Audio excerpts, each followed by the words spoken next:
first match of the top 8, and we have Naruto Uzumaki against Player, and woohoo, we've got a sort of matchup of a classic deck, a deck that everyone's very familiar with seeing, against this spell cycle new weirdy Goblin Barrel Bowler thing that's coming around here.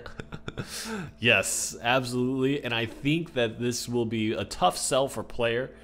I think that his spell cycle was successful so far, but I think it was rocky based on the games that we watched. Sure.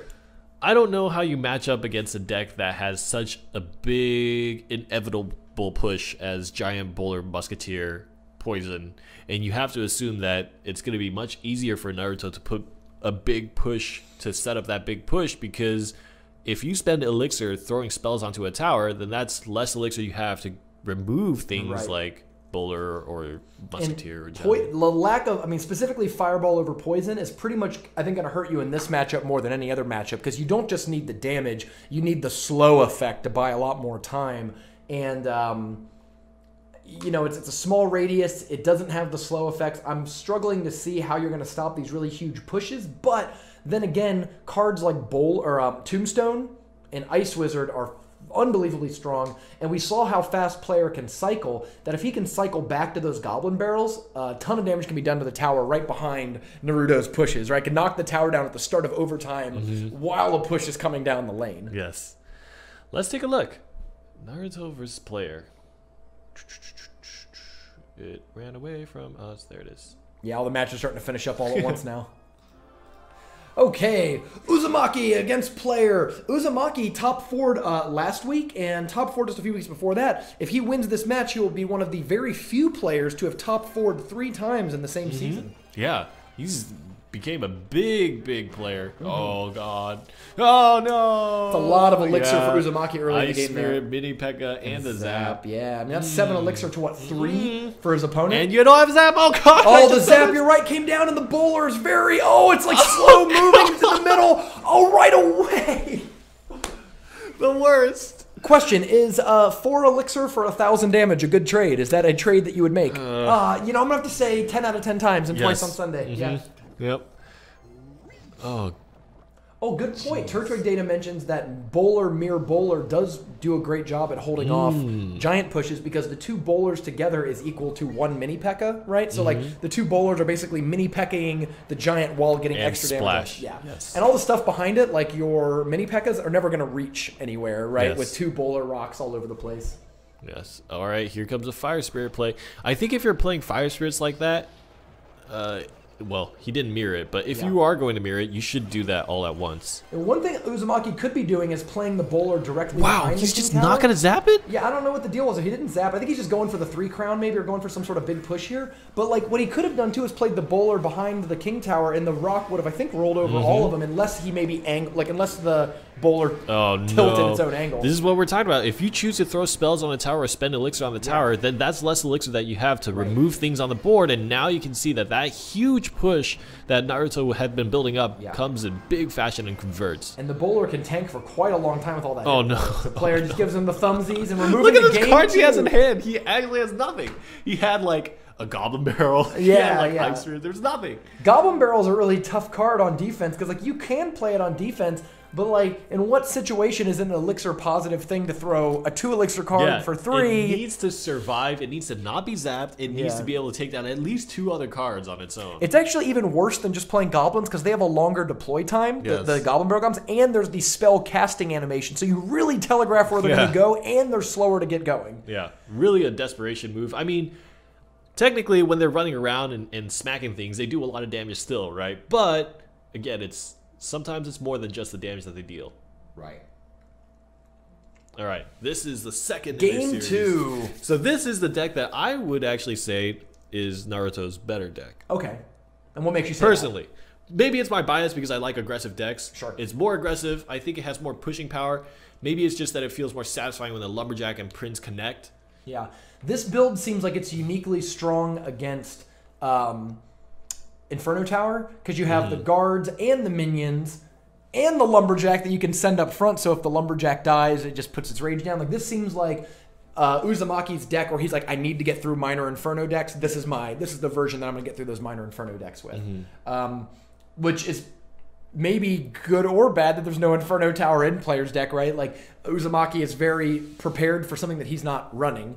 I don't see a lot of things that are going to be good. Well, actually, the Poison maybe in Zap against the Tombstone, but it's a lot of Elixir to counter pretty cheap defense. Yeah, I think so. Lumberjack is going to be able to chew through a lot of those cheap units. And even Lumberjack on defense is going to be great against Goblin Barrel because the really fast attack speed allows Lumberjack to be like hack, hack, hack. And the fast move speed, because oftentimes you'll have to run around the tower. But with the assistance of the tower, I think the Lumberjack can easily... Call him 2-0. Call him a 2-0 win for Uzumaki. All right. I mean, I feel, I agree with you. Like, I think this deck is actually more suited, and he knows that there's Goblin Barrels. You know what I mean? Like, there's not a big shock anymore that Goblin Barrel. Is big shock. Zap. Got him. Oh, there's a mirror and the fire spits. Oh, these 3 fire spits are going to do a lot of damage. Those guards are going to get gobbled up. Oh man, fire spits do so. Look at that.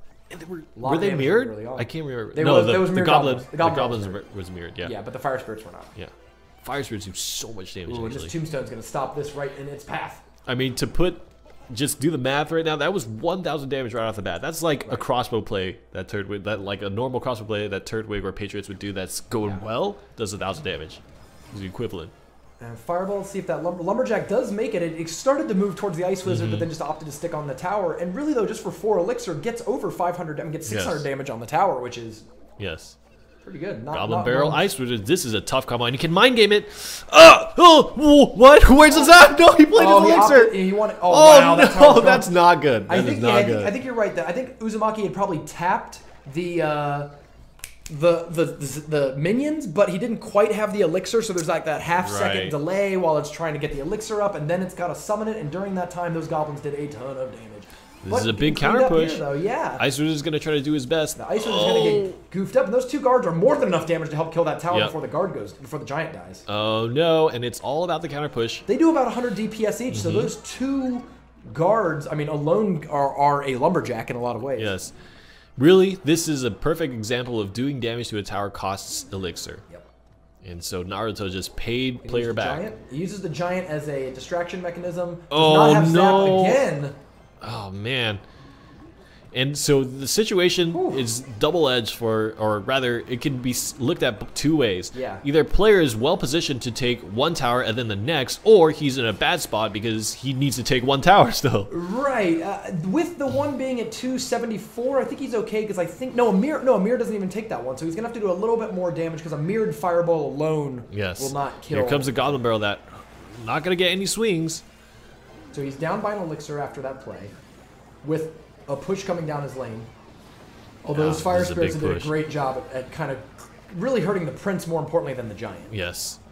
And that's going to be the big thing. The Prince was really looking to break away and do some big damage on the tower. There's no Zap. There's no... but lands right on the Prince. Oh, no. And that actually... I like the mind games, but... Oh, this is another one. It's the mirrored. It's the mirrored one. It was the mirrored barrel. The bowler is actually going to make it. The bowler's going to come. Wow, I'm surprised that he let the bowler. No, and we talked about the good position and the bad position. Look at the situation 2 ways. That actually maybe might in fireball, mirror fireball range. Oh, it is. It is in mirror fireball range because he's holding it up. No, he needs to wait. He can't play it on the card. He needs to play the fireball. He can play it. Yeah, he just got to play it. Those giants were too slow. Wow. You know what's crazy there is that Uzumaki was basically convinced into playing 10 Elixir or more on the left lane when really the right lane, was the one that was in danger. Like if he had just left, give it up, left the Prince, or exactly, or give it up, or just simply be like, oh, here comes a bowler. I'm gonna play the giant in the middle, going left or going right, instead of playing the giant actually like hardcore on the left side. Might have been able to distract the bowler for a little bit and keep that tower alive long enough for his push to go through. Yeah. Wow. Oh my God. Mirrored Goblin Barrels just tanked up the Zap. And we go, yeah, it did. The Zap hit and they were just bossed it. So let's go to game 3. That goes to game 3 of the top 8 round. Let's make sure we're updating these score reports. So let's go do that. I feel like player's deck is set up to make people salty. I mean, the way that Chicken Bob lost and the way that Naruto if it was me, I would have just broken my iPad on my knee. Yeah, that's a good point. Like it's like the Spell Cycle deck that we saw before, but it's so much like faster, I guess. It can cycle cards so much quicker because there's no rocket in the deck that I almost feel like the ability to get back to the Goblin Barrel quickly is just something that makes your opponent go, God, I'm so mad at you. You know what I mean? Like, All right. What is his alternate deck? We haven't seen his alternate deck so far. You're right. We've only seen the one. Oh my god, man. Okay. How do you even define player as a player? He's running a mere goblet barrel. He's a siege player. He's a siege player. Siege yeah, player that's through right. and through. He's a siege player. It's super interesting because Woody is one type of a siege player.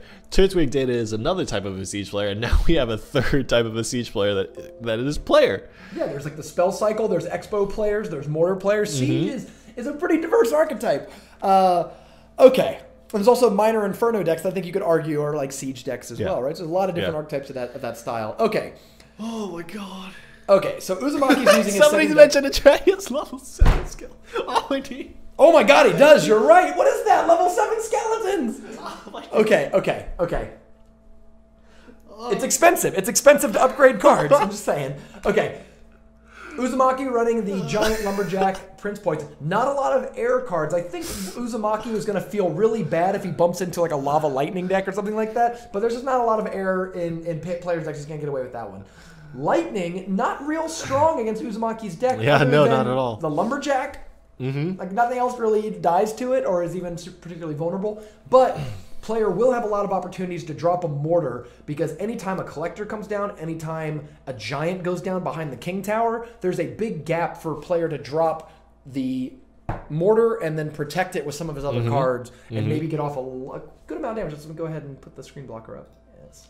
Let's do it. The last match in their series, by the way, tied it up 1-1. Yeah. Good point. Will player get to the top 4? Key to look for, and actually I don't think it'll matter in this game because there's not an Ice Wizard in Uzumaki's deck, but level 7 skeletons get one hit by Ice Wizard, whereas they wouldn't if they were level 9, and that is something that is kind of relevant. You know what I mean? Like, that comes pretty up.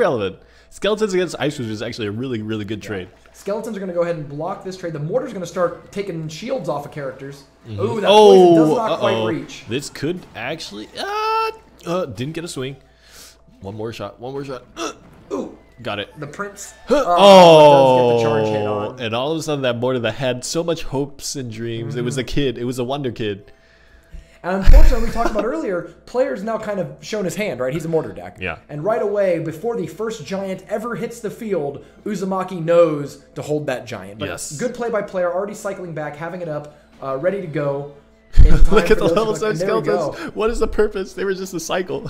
Yeah, well, actually, no, it's a good way to gum up the lane in case something like Prince comes down, yeah. Mini P.E.K.K.A comes down. You don't want to play the mortar directly in the middle because it's really close to whatever comes down the lane. Naruto's actually getting kind of dunked by this mortar. Yeah, and that's the exact perfect timing, right? Like, you have the elixir collector come down, and they only have 5 elixir or less, so you can play your 4 elixir mortar and still have more elixir to combat them than what they have. What a well-executed push. I don't think player even revealed that he had Inferno Tower, but Naruto just instinctively just placed the guards in front, and that... Is that a raged giant that I see? Giant and a poison, by the way, on the tower to slow down its attacks. Look at how much damage he's going to return. That mortar that was plinking away got matched instantly. And right away, he's already got the next giant up to absorb the shots. And at that point, this mortar is really not going to do any damage. I'm glad that his archers didn't cross into the tower range. So those archers force a response from Uzumaki. And which is the guards that come down. Oh, wow, that arrow takes out both the minions and the guards. So this Inferno Tower, if up, would be really effective. But he only has 5 elixir, like, now. Yeah, I don't know. Okay, he's going to do it. Too close. That means now there's 3 elixir in advantage for Naruto. And he's going to use that to buy an elixir collector. Right.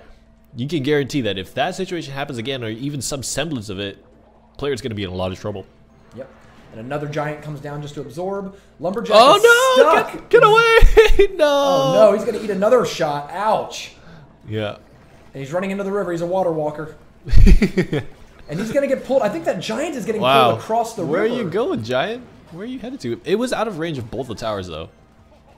Weird. Oh, you're right. The left tower is not attacking it. That's actually okay for player because... I mean, the right tower is... That's actually great for player. I mean, you're worried about your left tower, not your right tower. Although those 3 giant shots did just put the right tower in play with regards to, like, it's low enough that you might be worth making an attack into. I mean, just in the last match, we saw the benefit of having split damage on a tower. You can look at it 2 ways.